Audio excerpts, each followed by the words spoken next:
presents Hollywood. The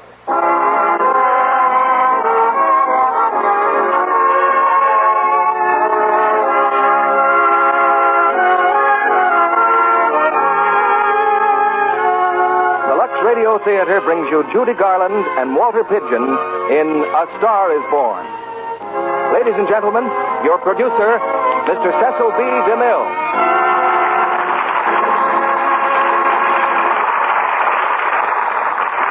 Greetings from Hollywood, ladies and gentlemen. Among certain peoples, notably our good and brave friends, the Chinese, the passing of one year and the beginning of another is celebrated with fireworks. And taking a tip from them, we're going to touch off a dramatic Roman candle that will send a pair of stars flashing across the sky in a blaze of glory. The stars are Walter Pidgeon and Judy Garland. And the play is adapted from David O. Selznick's great motion picture, A Star is Born. Walter is starring now for Metro-Goldwyn-Mayer in White Cargo, and Judy comes to us from the cast of Presenting Lily Mars. It wasn't so very long ago that Judy's own star first appeared in the Hollywood sky. And tonight in A Star is Born, she plays the part of a small-town girl who rises to screen fame. I think myself that this is one of the best dramas of Hollywood that Hollywood has ever produced. But you'll decide that for us when you hear it. You know, there's a time of year for everything. And this is the time of year for making good resolutions. I have one to suggest now for some of the ladies in this audience. Not all of them, or even a very large number, but just a few. The few who have never tried Lux Flakes. As I understand it, running a home is not an easy job at best. It certainly isn't going to be any simpler during 1943. And if you expect to make a lot of things last out the year, now is the time to begin taking care of them with Lux Flakes. That's one New Year's resolution you'll be glad to keep. Now our stars are on stage and the curtain rises for A Star is Born, with Judy Garland as Esther Blodgett and Walter Pidgeon as Norman Maine. You're not an actress, Esther Blodgett. You're a North Dakota farm girl, and none too beautiful at that. And the sooner you stop dreaming about Hollywood and glamour girls and acting in pictures, the happier you're going to be. It's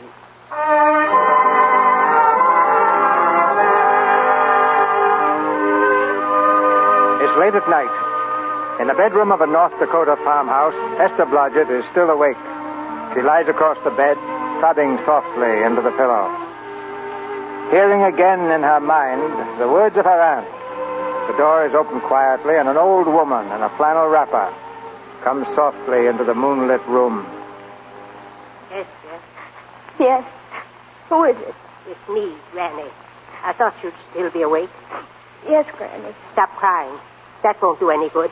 I'm crying because Aunt Mattie and Alec and everyone else in this family makes me so mad. Aunt Mattie, Alec, fiddlesticks. They're not important. You're the one who counts. I could be an actress, Granny. I could be. And I'd go to Hollywood, too, if I had the chance. But they just laugh at me because I want to make something out of myself. They think it's funny. Esther, everyone in this world who ever dreamed about better things was laughed at. Don't you know that?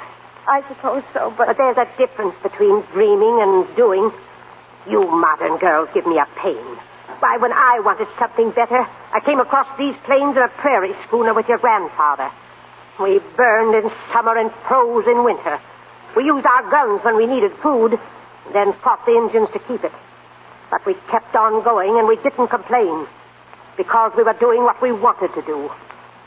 Can you understand that? Yes. Yes, I can, Granny. Could you do it? Could you do it even when your heart broke? Because for every dream that you make come true, you pay the price in heartbreak. I'm not afraid, Granny. I'm not. All right, then. Here. Take this money and go to your Hollywood. Oh, no, I can't take your money, Granny. It's your savings. I haven't got anything to save up for, except my funeral. And now I don't believe I'm ever going to die. Oh, Granny, how can I ever thank you? By promising me that you'll never tell anybody where you got that money. I promise. If you ever do, I'll have you arrested for robbing me. Oh, Granny. Granny, darling.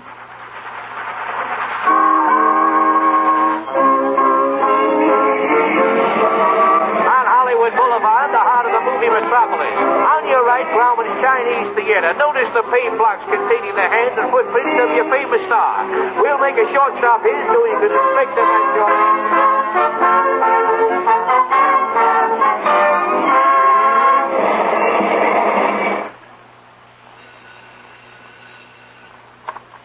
Hello. Oleander Arms Apartment. Yeah, we got a vacancy. $4, running water, convenient to all studios, no dogs, no cooking. What do you do? Oh, yeah? Listen, wise guy, don't waste my time. No dogs, no cooking, and no cowboys. Good afternoon. My name is Esther Blodgett. I saw your ad in the paper. That's why we put it there, miss. Day, week, or month, please. Well, it's a little hard to say. You see, I'm going in the movie. Oh, well, take it for a week. It'll break the jump to Beverly Hills. Sign right here. Are all the studios really near here? All except Gaumont British. I suppose the best way to get a job is to go straight to the studios, isn't it? You know, I haven't any illusions. I'm perfectly willing to begin with a little bit of a part.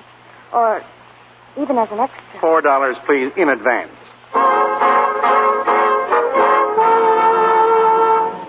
I beg your pardon. This is the central casting office, isn't it? Yes? Well, I'd like to register for extra work, please. To register? How long have you been in Hollywood? Well, it's nearly a month now. Well, you know, we have 12,416 extras registered with us now. That's 16 times as many as we can use each working day. We haven't put anyone on our register in over 2 years. Oh, I see. Come over here. I want to show you something. Try later. Those four girls operate our switchboard. Every time one of those little lights flashes, it's someone asking for a job. And every time a girl says try later, it means there isn't any job. We can't keep girls at the switchboard long. They go crazy. And every one of those little lights thought it was going to be a star. Do you still want to go into the movies? You know what your chances are? 1 in 100,000. I know, but maybe I'm that one.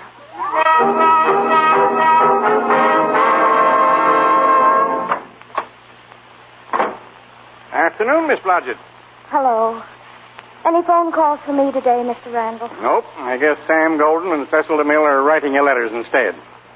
How was the luck today? There wasn't any. Maybe you don't go at it right. Well, if I haven't learned in 3 months, I guess I never will.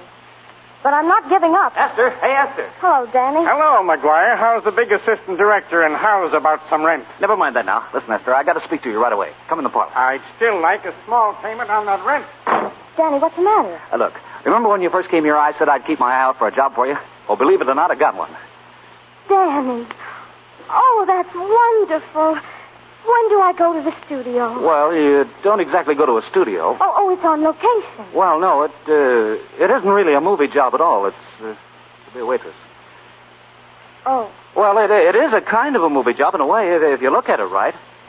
You said it was a waitress. Sure, but it's waitressing for Oliver Niles, the head of our studio. He's throwing a party tonight. Be a lot of big people there. I'll bet there'll be 10 directors anyhow. And if you're there, maybe they'll notice you. Sure. I could make them notice me. Sure you could. Look, stick your hair down over your face. Make like Veronica Lake. Oh, no, I'd rather not. You see, I don't want people to say, there goes Veronica Lake. I want them to say, there goes Esther Blodgett. Yeah, but how can they say it if they don't know your name? Well, that's up to me. I'll make them ask my name.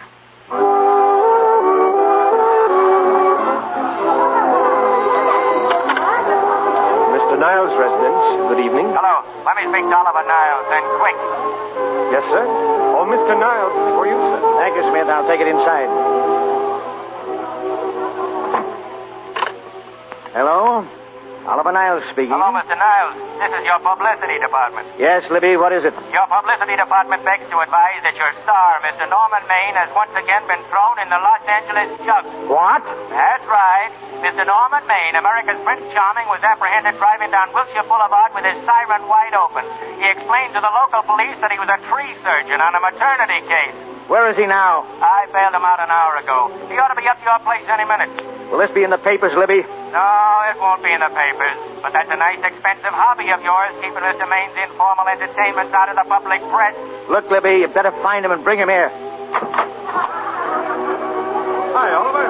Nice party. Never mind, Libby. He's here now. I'll call you back. What's the matter, Oliver? You look worried about something. Do I? Evidently you aren't. All right, Oliver. Go ahead and say it. I've got it coming to me. Don't make it any tougher on me, Norman. I don't want to stand here and preach. Take a look at my side of it. I'm trying to make pictures with you, but you don't realize. I know. The costs are going up and the grosses are going down. It isn't that so much. I just hate to see you go the way of so many others. You're a great star, Norman, but you're starting to fall apart. Oh, Oliver, stop it. First signs are always the same. Not being able to remember your lines, the cameraman trying to cover up your hangovers, all because you've got to have a good time every day, every night. I've warned you for a long time, Norman. Okay, Oliver. You're a swell guy. You won't lose any money on me. I'll promise you that. I'll be ready for the curtains when the time comes. And when it does, here's my epitaph. For amusement only. Come on, let's get back to the party. Will you have some hors d'oeuvres? Hors d'oeuvres, Mr. Maine? The caviar is very good. Oh, thanks. Oh, wait. Maybe I will. Very beautiful. I mean, very good. I've never seen you around here before. Well, I'm just working for the night. Hors d'oeuvres? Hey, don't go away. I'm starving. Oh, yes, sir. Now, let's see. Which one would you take? Well, they all look good, sir. Yeah, I believe I'll take caviar. Norman. Hello, Anita. Where have you been? Looking for you, mostly. Come on, I want to talk to you. Wait a second. Let's see. Caviar, anchovies, caviar... Take the tray away, please. Mr. Maine doesn't care for any more. Do you, Norman? No, Normie doesn't care for any more.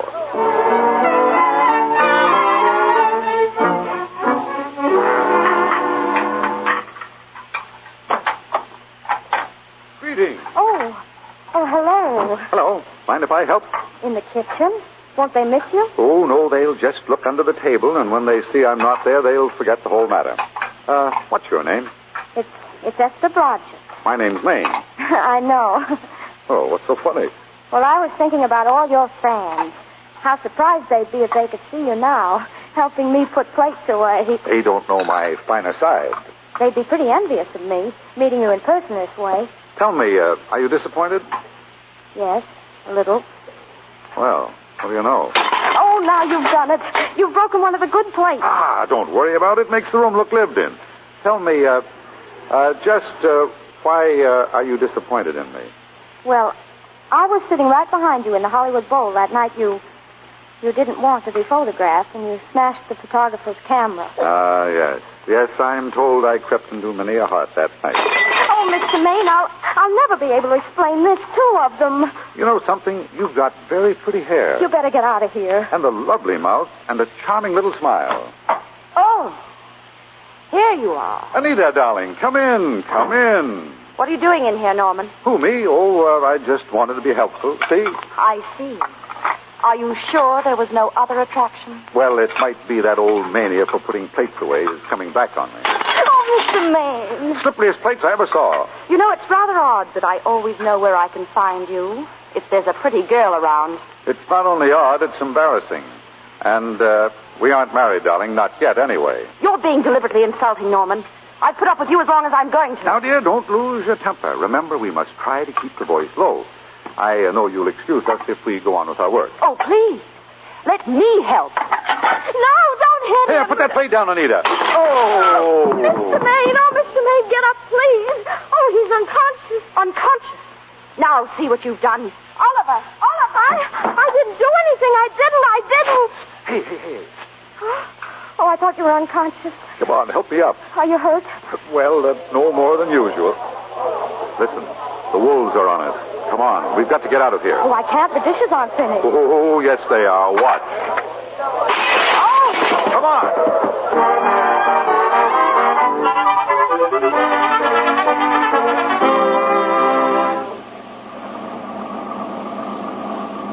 That's my house, Mr. Maine. The one with the oleander bush. Oleander bush? Right. Well... Wait. I bet I know what you're going to say. What? Good night. Good night and thanks. Oh, wait a minute. Do you realize that all I found out about you is that you're foolish enough to want to go into pictures? Why is it foolish? Look at you. Oh, that's what I mean. Now, I'd like to go into this matter rather thoroughly. Oh, that's awfully nice of you. You ever acted before? No. That is, I've never acted in anything important. That's all right. Neither have I. I used to be in school shows, of course. They said I had a future. Who, your father and mother? No. The teachers in my high school in North Dakota. Well, they certainly ought to know. But just the same, I have got a future. In acting, I mean. And nobody had to tell me, except myself. Well, that's fine. Look, don't go in now. Let's go up to my place and talk it all over, huh? Oh, no. Thank you very much, but I really must say good night. Well, wait a minute. Will I see... Look, has anyone ever told you that you're lovely? No.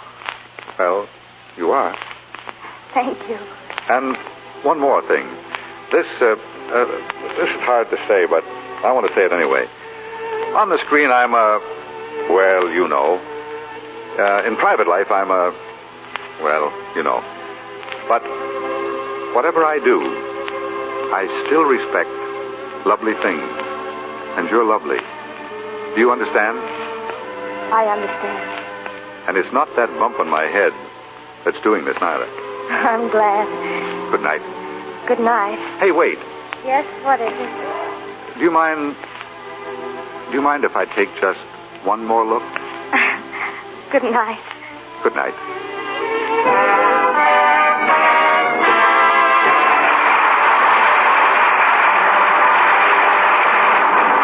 Walter Pidgeon and Judy Garland will return for Act 2 of A Star is Born in just a moment.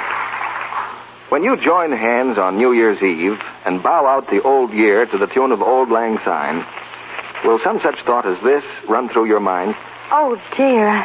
I didn't realize my hands looked so bad. I really ought to do something about them. Doing something about them is really very easy. Much easier than many of you think. For you can get rid of that rough dishpan look while you're washing dishes. You don't have to buy expensive creams or lotions. All you have to do is to change from the strong soap that's causing the trouble to gentle Lux Flakes. Careful tests have proved that this is true. In these tests, many women whose hands were red and rough from strong dishwashing soaps changed to gentle Lux. Their hands improved in from 2 to 7 days, and soon they were soft and smooth and lovely again. These women used no creams and lotions on their hands. They just changed to Lux. You can make that change for less than a penny a day. Yes, that's all it costs to change dishpan hands to soft, smooth Lux hands. So tomorrow and the next day and throughout the new year, keep a big box of Lux Flakes on hand in your kitchen to save your hands. Now, our producer, Mr. DeMille. Act 2 of A Star is Born, starring Walter Pidgeon as Norman Maine and Judy Garland as Esther Blodgett.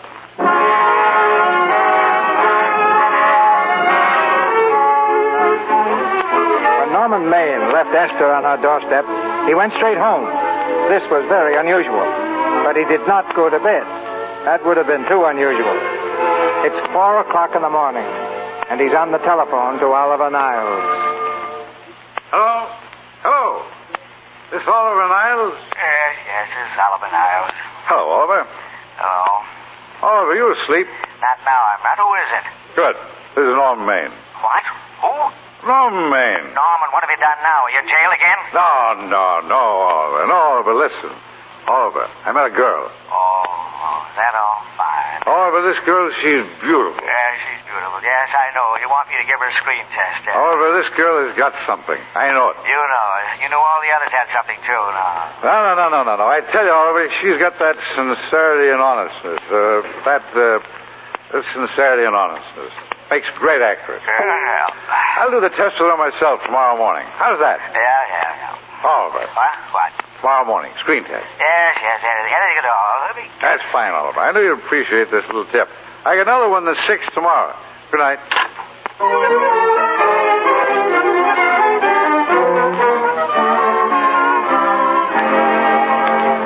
All I know is some guy wants to speak to you. He's on the phone now. Hello? 4 o'clock in the morning. Fine time to call him. Hello? There doesn't seem to be anybody there. Well, all I know is some Hello? Hello, who's this? Oh, hello. This is Norman Maine. Yes? Hi, Esther. How are you? Well, I'm all right, but... Listen, it's all fixed. What? It's all fixed. I'll fix it tonight. You fixed what? Didn't I tell you? Screen test. What did you say? Screen test. Tomorrow morning, 9 o'clock. Bye. Oh, but wait. Oh, What's the matter? No. Bad news? Oh, no, it's just that I'm going to get up tomorrow morning. They're going to.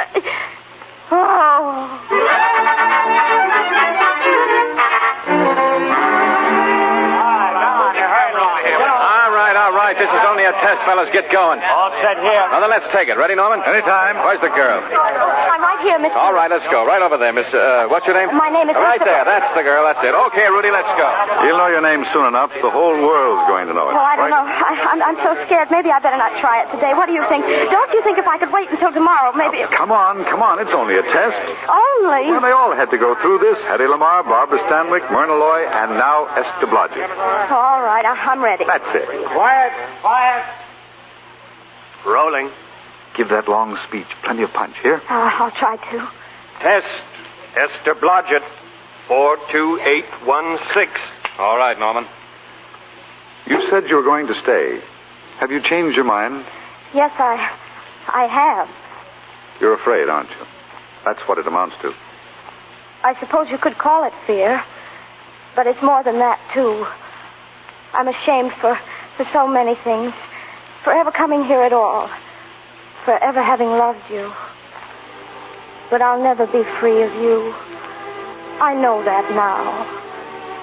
And I'll have to live with myself and my thoughts. And you can't run away from your own soul.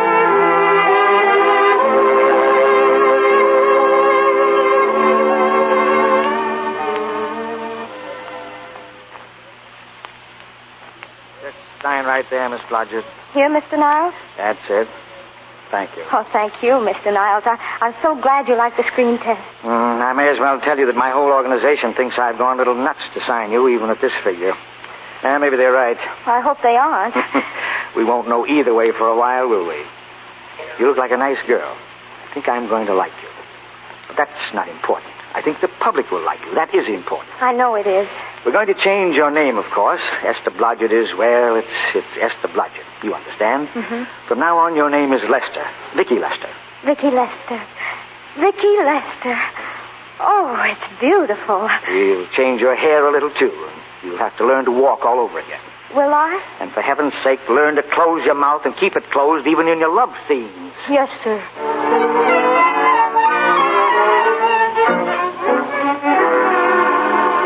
Good evening, everybody. This is Billy Moon again, the Hollywood star chaser.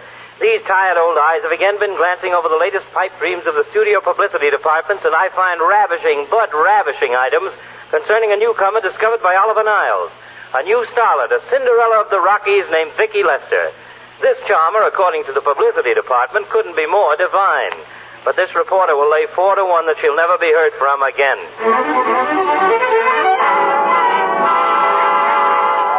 Why, listen, you dress people. We're shooting on the set this morning, not in the commissary. Take it up. Morning, Mabel. Good morning, Mr. Maine. What'll it be this morning? The usual, Mabel. Orange juice and bicarbonate of soda. Make it 2 bicarb. It was a very successful party last night. Acme Trucking Company.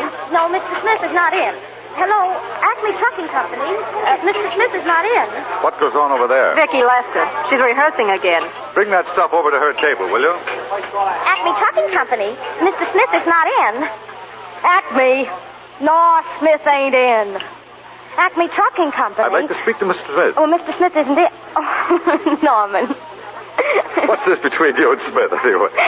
Well, I've got a part. It's only one line, but it's in a picture. Oh, so it's ambition that made you break that date with me last night. Well, I had to be here so early in the morning. So did I, and I had to stay up all night to make it. You've started your picture, haven't you? No, we're still in the testing stage. Can't seem to find a girl for the lead. Gee, you'd think with all the girls there are that... Yeah, but this girl's got to be different. She's got to be little and cute and sweet and in touch. Well, knock me down. What? Well, beat my brains out. Norman, what's the matter with you? Come on, hurry up. Finish that coffee. Where are we going? Oliver Niles' office. On the run.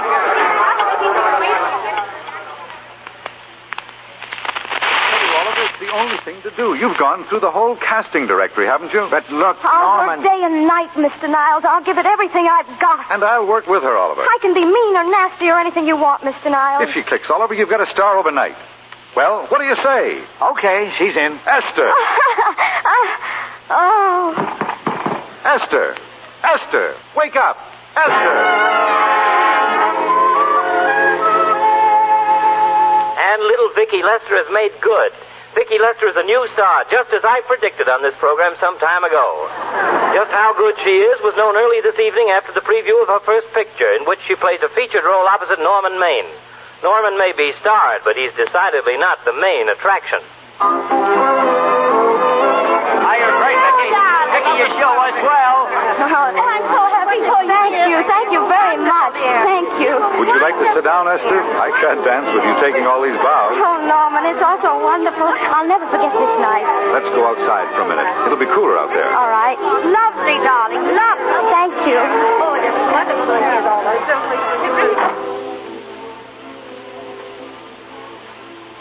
See those lights, Esther? Down there? That's Hollywood. It's wonderful, isn't it? A crazy quilt. No. It's a carpet spread for you.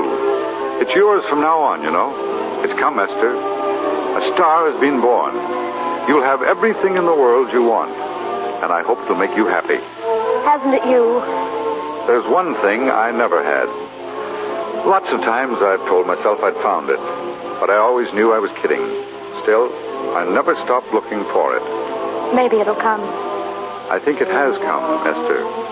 I only wish it weren't too late. Oh, it's not too late, Norman. It's not. You can't throw away your life the way I've thrown away mine and have anything left that's good enough. You can, oh, Norman, you can. You shouldn't tell me that, Esther.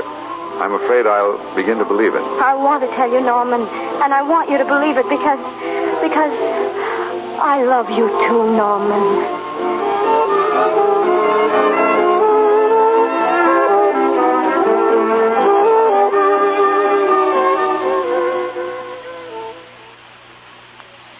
I don't know. Maybe I'm not thinking fast enough this morning. What are you two trying to say? Just this, Oliver. We're going to get married. You're going to what? I guess you didn't read that line right, Norman. All right, I'll try it again. We're going to get married, Oliver. Both of us. Yes, to each other. What do you think of that? When? Where? We're going to elope in the conventional manner. What's the matter, Mr. Niles? He's trying to decide whether it's good for the studio. Is it, Mr. Niles? It is, and bless you, my children. When's it going to happen? Well, we thought we'd just sort of sneak out sometime. Oh, sure, but you mustn't hurt people's feelings. Matt Libby, for instance, he has a very sensitive nature. He'd feel offended if he didn't have a chance to congratulate you.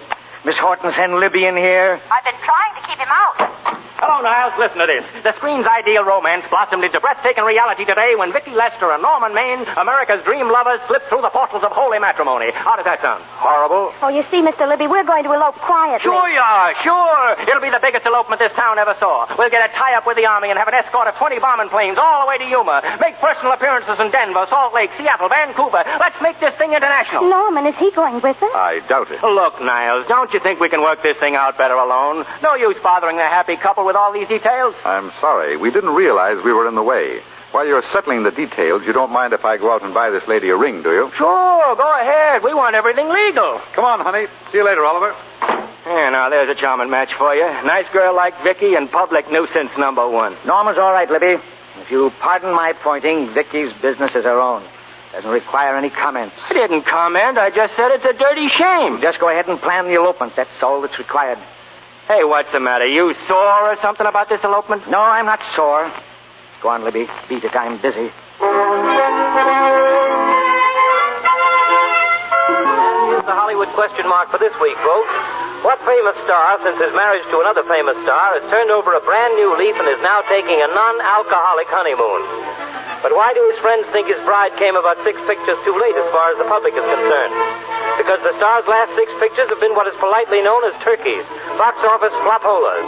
Yes, sir, folks, it was a gay career and a short one.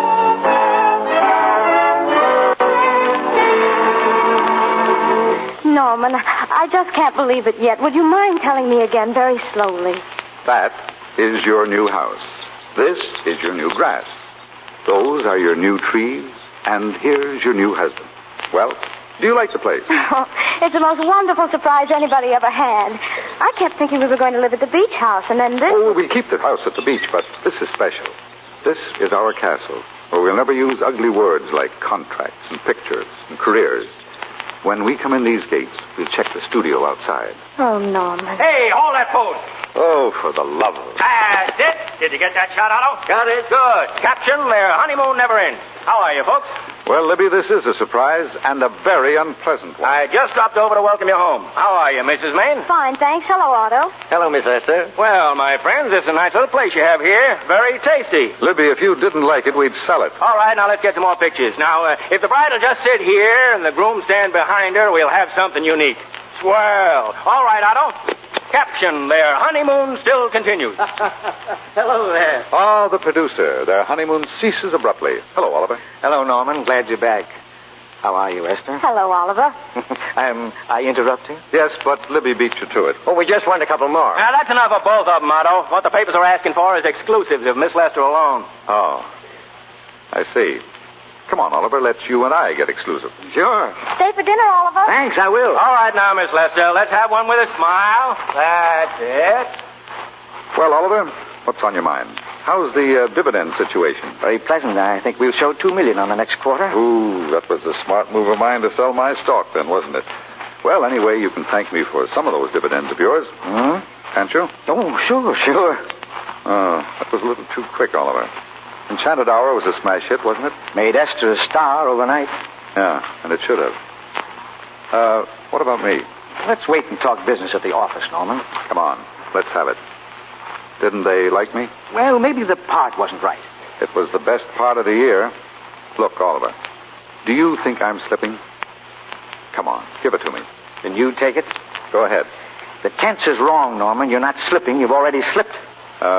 But my fan mail's still big. Norman, fans will write anybody for a photograph. It only costs 3 cents for the stamp. That makes photographs cheaper than wallpaper. But every quarter they pay for a theater ticket buys them the right to be a critic. And your last few performances, Norman, have not pleased your critics. Remember, I told you I'd be ready for the curtains when the time came? Well, here it is. Let's call off the contract and no hard feelings. Well, we're not quitting yet. I've got a swell script lined up for you, Norman. About Esther. If you think I'm going to get in her way... Well, as a matter of fact, as it happens, there isn't anything for her in this story. I more or less plan to star her in a picture of her own. Maybe with that young Pemberton opposite her. He's coming along very nicely. Good for young Pemberton. All right, Oliver. We'll make a try at it. Let's hope it's not too late. Let's hope it's not too late.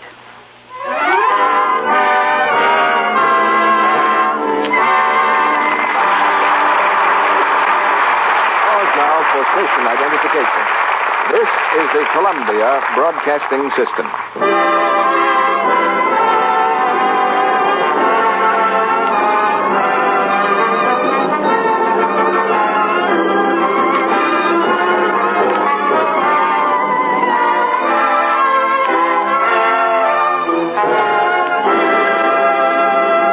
After a brief intermission, we'll hear Act 3 of A Star is Born, starring Judy Garland and Walter Pidgeon.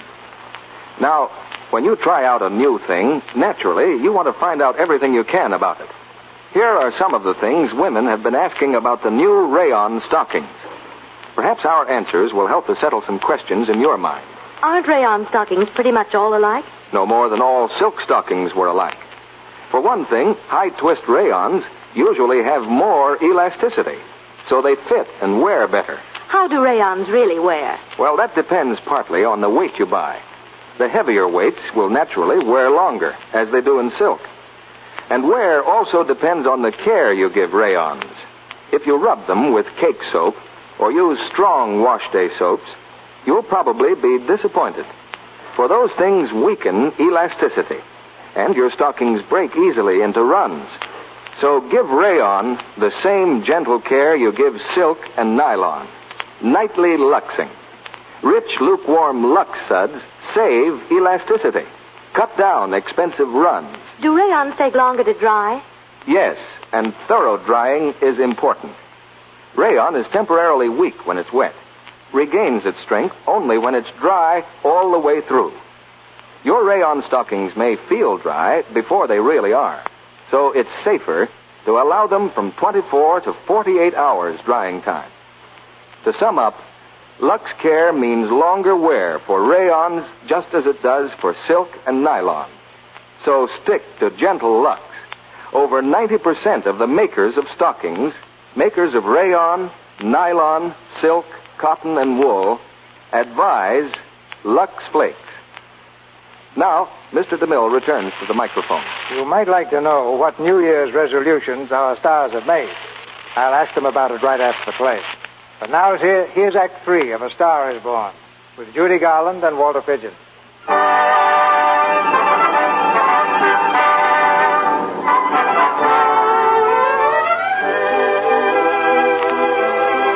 A year has gone by. A year during which Esther rose steadily to stardom, and Norman dropped just as steadily into oblivion. It's the night of the Academy Award dinner. At a table in the corner, Esther and Oliver Niles wait anxiously for Norman to arrive. The Master of Ceremonies is speaking. We have already applauded with our hearts as well as our hands when awards have been given to those gentlemen who during I the wish past Norman would year come. have Do you think anything's happened to him? Of course not. He's probably been held up in traffic, that's all. To the ladies, or You rather, just think about to the that one Oscar lady. you're going to get. We present to her the Academy Award for the finest performance of the year. The unforgettable Anna in Dream Without End, Miss Dickie Lester. Go on, Esther. Get your award. Oliver, I wish Norman were here. I can say, Miss Lester, congratulations. Thank you. What more can I say, Miss Lester? This statuette says it for all of us. Ladies and gentlemen, when something like this happens to you and you try to tell how you feel about it, you find that out of all the words in the world, there are only two that really mean anything. Thank you. All I can do is to say them to you from my heart. All I can do is to tell you that I'll keep saying them just as long as I can. Hey! Norman. Very Norman. pretty speech, my dear. I want to be the first to congratulate you on that valuable little piece of bric-a-brac. Now I want to make a speech. Gentlemen of the Academy and fellow suckers, I got one of those once for best performance. Once don't mean a thing. People get them every year. Well, I want a special award. Norman, please. Something nobody else can get. I want a statuette for the worst performance of the year. I want 3 statues for the 3 worst performances of the year. I earned them, and everybody that saw those last 2 masterpieces of mine knows I earned them. What I'm here to find out is, do I get them, or do I get them? Answer yes or no. Music, quick. Answer yes or no. No. All right, Esther, I've got him. Come on, Norman, come over to the table. No. Hello, Vicky, dear. Allow me to congratulate you. You must be terribly proud and happy tonight. Norman, dear. Oh, Norman. Esther, what have I done? Somebody give me a drink.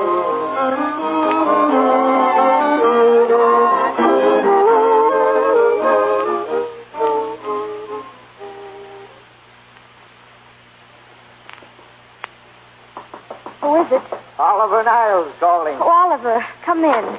How are you, Esther? Oh, Oliver, I've missed you. Everybody's missed you. Sit down. Did you have a nice trip? Well, a 3-month tour over the theater circuit scarcely comes under the head of pleasure. But the way they're screaming for your pictures all across the country. Miss Lester, if I may talk shop, you are a knockout. Thank you. That's good to hear, Oliver. You've been crying, haven't you? Yes, a little. Why? Oh, I guess maybe it's just nerves. I'm worried about this next picture, Oliver. You needn't be. I just saw the first week's shooting. You're headed for another Academy Award this year. Really? Oh, thanks. That's encouraging. How's Norman? Norman? Well, he's trying awfully hard, Oliver. Has he been... Is he all right? He's gone to a sanitarium. Sanitarium? Well, it was his own idea. You see, he really wants to stop drinking, and I think he could if... I know. If he had a chance to work again. Well, maybe we can fix it. Oh, Oliver, could you? Could you do that? I think so. Oh, thank you, Oliver. But he mustn't ever know I told you. He won't know, Vicky. And you mustn't worry, do you hear? I want you to be good in this picture. I'll try, Oliver. It's all I can do for you.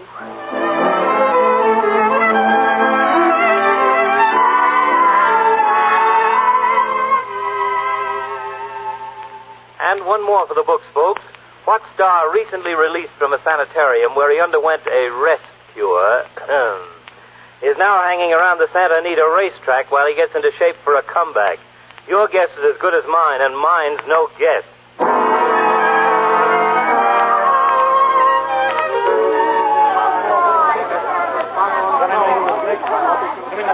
Hello, Charlie. Well, hello, Mr. Man.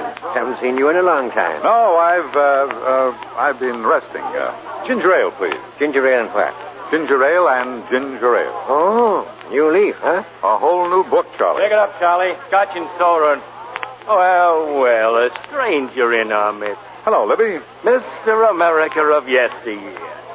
Say, do they let you run around now without a keeper? Oh, I'm a trustee now. Good behavior, you know. But I didn't expect to find you at Santa Anita. What do they do with the actors when you're away? Oh, they cut them in slices and fry them with eggs. I suppose you'll be here all the time now that you're retired from the hurly-burly of the silver screen? Well, we're staying down at the beach house now, and it's pretty lonesome with Esther away working all day. I wouldn't squawk about that if I were you. It's nice. Somebody in the family's making a living. Go a little slow, will you, Libby? I don't want to forget we're friends. Friends, my eye. Listen, I got you out of your jams because it was my job, not because I was your friend. I don't like you. I never did like you.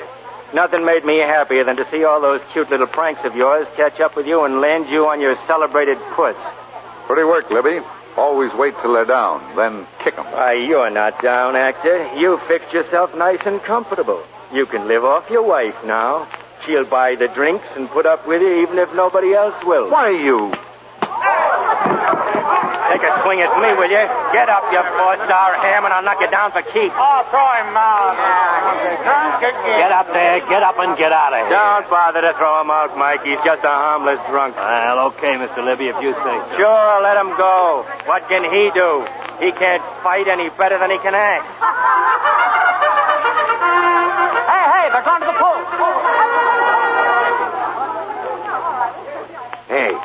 Hey, man. You okay? Yeah, I'm okay. Give me a scotch. Double.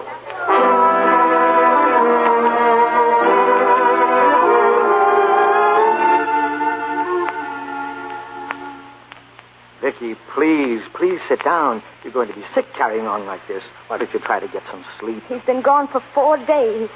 4 days and not a word. Oliver, how can I sleep? How can I do anything? Oh, Oliver, I can't answer it. I just can't. Will you please? Hello? This is Oliver Niles speaking. What? Where? All right, thanks. Oliver, what's happened? Where is he? He's all right, Vicky. He isn't hurt. Well, they're holding him downtown in the night court. I'll go right down and get him out. What is it? What has he done? He's been arrested on a disorderly conduct charge. I'm going with you, Oliver. Esther, please, it isn't any place for you, and if it gets in the papers... What do I care about the papers? Norman's in trouble. He needs me. I'm going to him.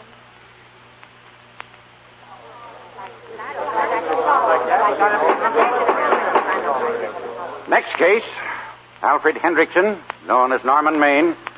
Where is he? Yeah. Drunk and disorderly. Crashed car into tree. Resisted arrest and injured one of arresting officers. How do you plead? Guilty? Were you Norman Maine, the actor? Yes. You've come pretty low, haven't you? 90 days in the city jail. Wait, please. Your Honor, I'm his wife. Yes, I recognize you, Miss Lester. Please, I promise you, Judge, this will never happen again. I'll be responsible for him if you'll just not send him there, please. You realize that this man, when drunk, is obviously a menace to public safety? Yes, You realize, too, the responsibility you would be assuming to the court and to the Commonwealth? I do. Very well. Sentence suspended. Prisoner remanded to custody of his wife. You may take him home, Miss Lester. Norman. Norman, are you all right, darling? I'm so tired, Esther.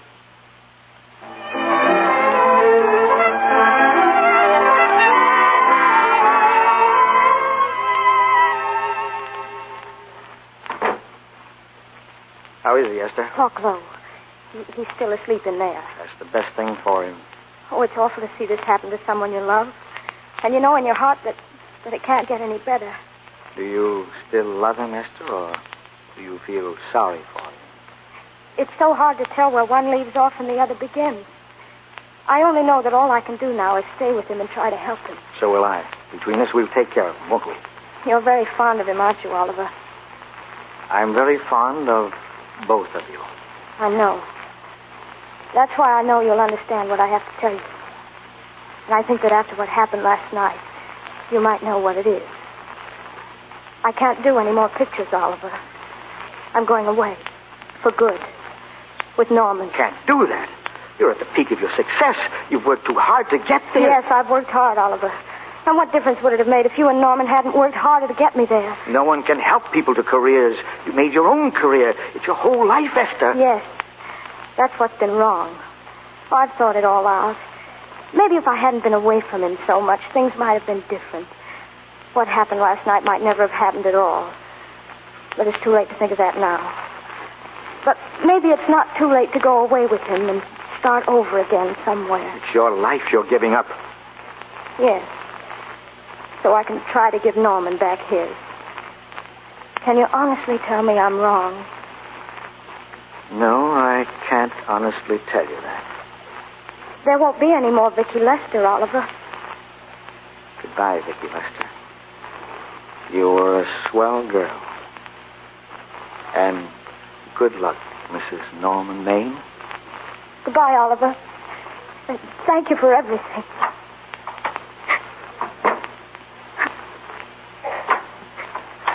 Hello, darling. Norman.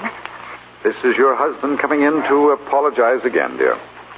Norman, have you been out there long? Oliver Niles was here. Yes, I know. I thought he would be. You're looking very sad, darling. What other troubles have you got? None. I was just playing a little scene with myself. Now, look. I'm just coming out of the jitters, and you're just going into them. This is a swell household. Isn't it? I tell you what we'll do. I'll promise to brace up if you'll go on the wagon. Well, I guess I have been drinking too much. Do you know what I'm going to do? I'm going to be an athlete. Gee, you mean with great big muscles and everything? Roughly speaking, yes. You're going to join the YMCA? No. That costs too much. I'm going wading in the Pacific. Now? Sure. Oh, well, you won't go out too far, darling. Will you?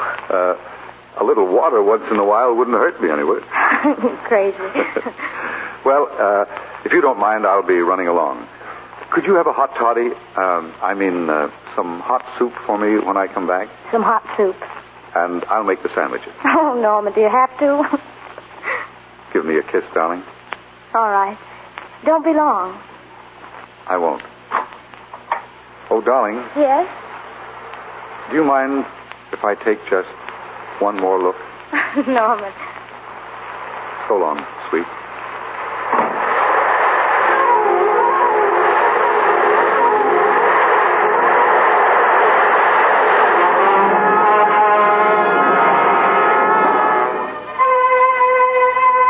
Paper, Norman Maine drowned. Paper, Norman Maine drowned at Malibu. Read all about it.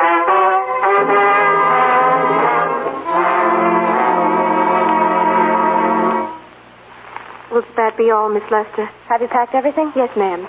The bags, the trunks, everything. Then have the car brought around. Don't tell me I can't see her. I'm her grandmother. Esther. Granny. Oh, Granny, darling, I'm so glad to see you. What made you come? I know when I'm needed. Here, girl, get out, please. I want to talk to my granddaughter. Yes, ma'am. I got here as quickly as I could. Oh, but I was going home. I sent you a wire yesterday. Sit down. Is it true that you're going to quit the movies? I never want to hear of them again. What are you running away from, child? I'm not running away. It's just that I can't go on. My heart isn't in it anymore. Once I told you, if you get what you want, you might have to give your heart in exchange. And I said I was willing. Well, I was. I've proved it. I've given my heart, Granny. Yes, you made a bargain, and now you're whining over it. I wouldn't be very proud of myself if I were you. I'm not. It's just that I got so much more than I bargained for, Granny. More success, more fame, more happiness, and so much more unhappiness. It's all come so quickly, Granny. I've lived a whole lifetime in a few short years. And when Norman died, something died in me, too. My life is over, Granny.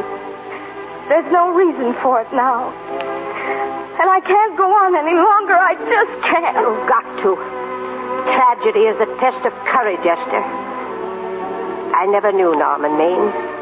He was sweet to me in the letter he wrote when you were married.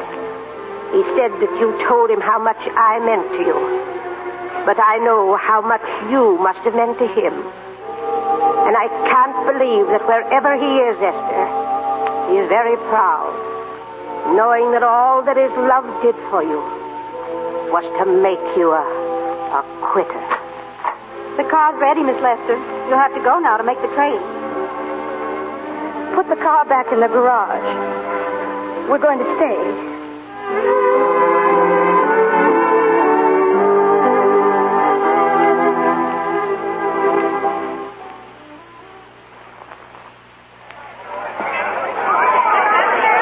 Ladies and gentlemen, it's a great occasion.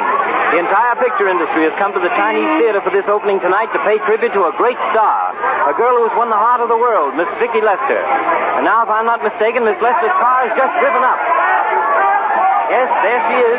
I'll see if I can get her here to say a few words. Here she comes. No, wait, she's stopping, folks. I don't know what it's all about, but... What is it, Jim? Oh. Ladies and gentlemen, Miss Lester has stopped at the footprints of her late husband, Norman Maine. She's a little upset. I don't think we're going to get her up here. No, wait, she's pulling herself together. She seems to be all right, ladies and gentlemen. She's approaching the microphone now. Miss Lester, will you... Miss Lester, we're on a national hookup here. Your fans are hoping you'll say a few words to them. Will you please? Of course. Hello, everybody. This is Mrs. Norman Maine.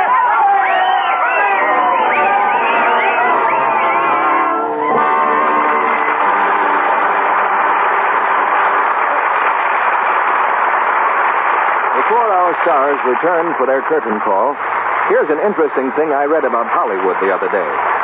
More than 1,000 ways of saving vital materials are being used in movie making today. Yes, conservation, saving things so they'll serve longer, is important now. One thing that's playing a big part in saving precious fabrics for Hollywood studios is Lux Flakes. Leading motion picture studios use gentle Lux for all their washable costumes, so they'll stay fresh and unfaded longer and keep their true colors before the camera. Now, you can well believe that in times like these, the studios choose the care they know is really safe. Women know, too, from their actual experience, that Lux Flakes are wonderfully gentle, safe for everything safe in plain water. With gentle Lux care, there's no cake soap rubbing, no harmful alkali to injure fabrics or colors. So your dresses, blouses, sweaters, the children's clothes, your nice household linens will last longer, wear better when you Lux them. In your conservation program for 1943, make this your motto.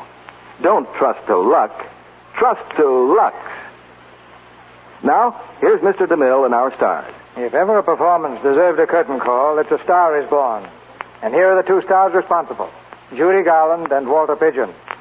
Made any New Year resolutions yet, Judy? Sure. More bonds, less butter. Can't go wrong on that. What's yours, Walter?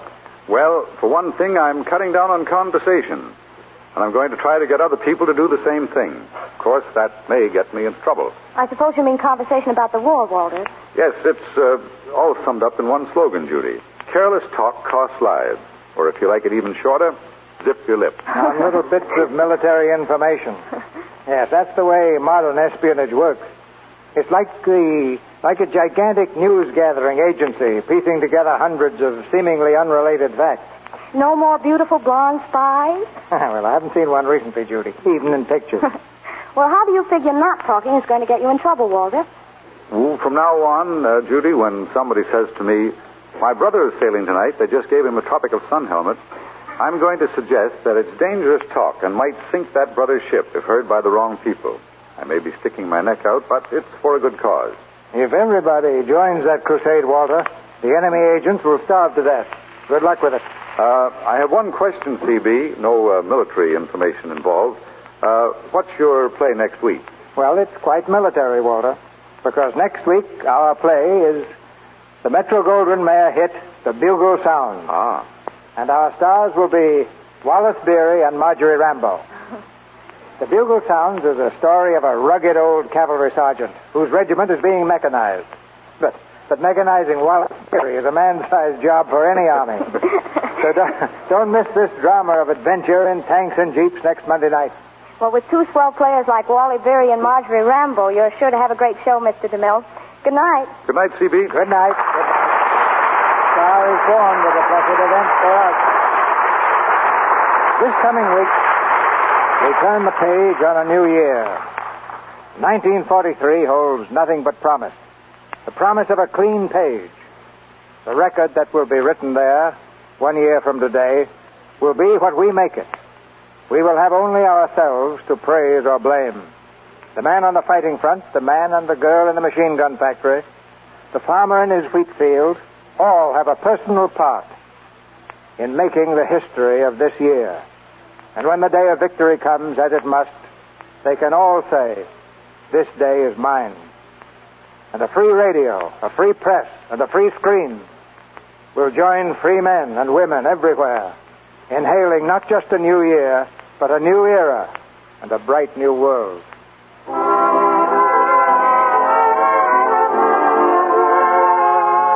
And now, for old time's sake and for new time's sake, our sponsors, the makers of Lux Flakes and Lux Toilet Soap, send their wishes of good fortune and a safe return home to the hundreds of their employees, both men and women, who are now in the armed services, and to all men and women in our country's service, wherever they may be. And our sponsors send their heartiest good wishes to each and every one of you. All here in the Lux Radio Theater, join me in echoing these hopes for a joyful and victorious New Year. And we invite you to be with us again next Monday night when the Lux Radio Theater presents Wallace Beery and Marjorie Rambo in The Bugle Sounds. This is Cecil B. DeMille saying good night to you from Hollywood.